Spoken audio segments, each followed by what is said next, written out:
esa begona, bevafo sevgim, nega aldading meni?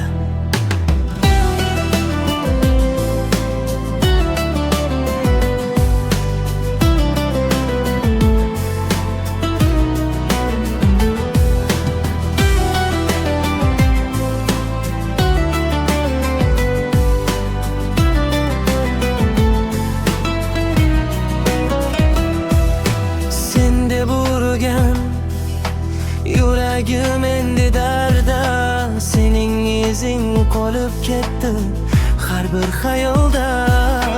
Va'dalaring shamol kabi uchib ketdi.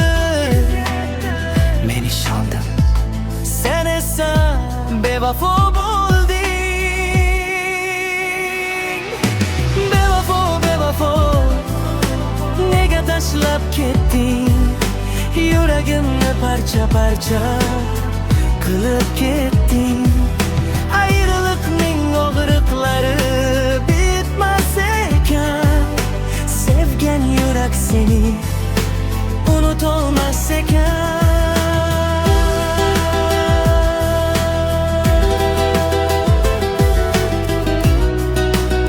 Nevas skripka so'kim Mongle instrumental solo.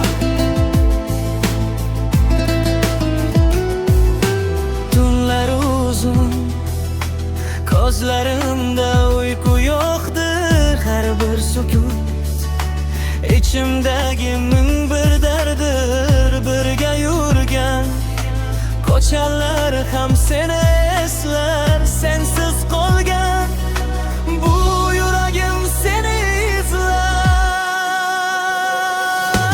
Bevafo, bevafo, qaytmasang ham mayli, fakat aytgin sevgimiz nega tugadi? Men seni deb qancha tunlar yig'ladim, ayriliqni yuragimda ko'mib qo'ydim.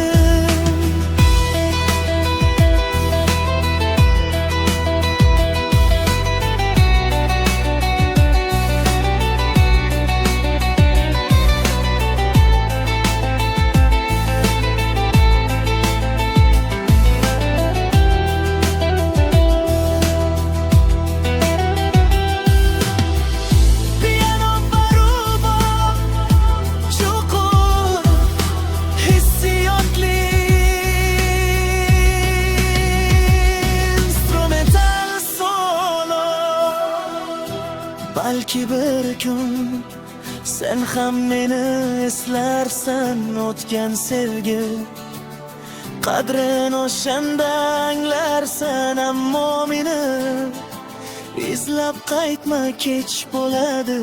Singan yurak avvalgidek bo'lmaydi.